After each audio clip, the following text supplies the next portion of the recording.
To the other major story in Australia at the moment, the Prime Minister has labelled Friday's synagogue firebombing in Melbourne an act of terrorism. 2 days after the attack and criticism that Labor has done little to counter the rise of anti-Semitism, the Prime Minister says it meets his definition of terror.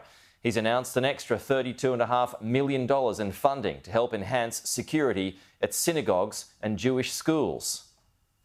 Anthony Albanese met Jewish community leaders in Perth. The firebombing of the AUSTRALIA synagogue in Melbourne, a topic that has followed him from one end of the country to the other.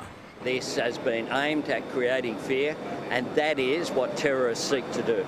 The Prime Minister had been criticised by the opposition of his handling of the attack, accusing him of failing to officially label it terrorism.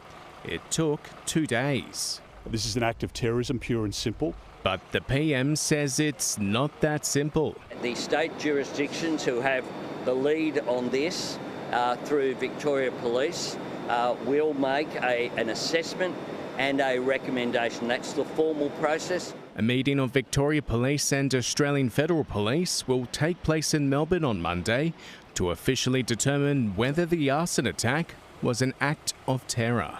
The fire tore through the AUSTRALIA synagogue just after 4 a.m. on Friday. Both sides of politics are concerned the attack could import a foreign war onto Australian soil.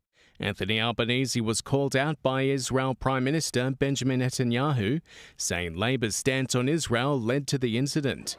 The Prime Minister was undeterred by the accusation. That is a matter for Mr. Netanyahu. The opposition leader claims he isn't surprised by the attack. The Prime Minister took a deliberate decision 13 months ago to play down the level of anti-Semitism in the community, and the government's policies right up to this very day have made it less safe for people of Jewish faith in our country. Labor frontbencher Murray Watt is accusing the opposition of using the attack for political advantage. Within hours of this occurring, the Prime Minister was making very strong statements, unequivocally condemning this attack.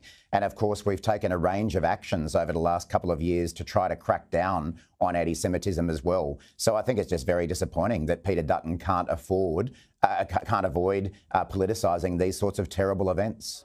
New South Wales Premier Chris Minns has announced he would look to ban protests outside places of worship in response to the firebombing. Whether it's a synagogue, whether it's a church, whether it's a mosque in the state, we cannot have a situation where it's lawfully protected to exercise your religion, to practice your religion, but somebody else has decided to stop that from happening. It's been welcomed by the New South Wales Jewish Board of Deputies after the Great Synagogue in Sydney went into lockdown as protesters gathered outside.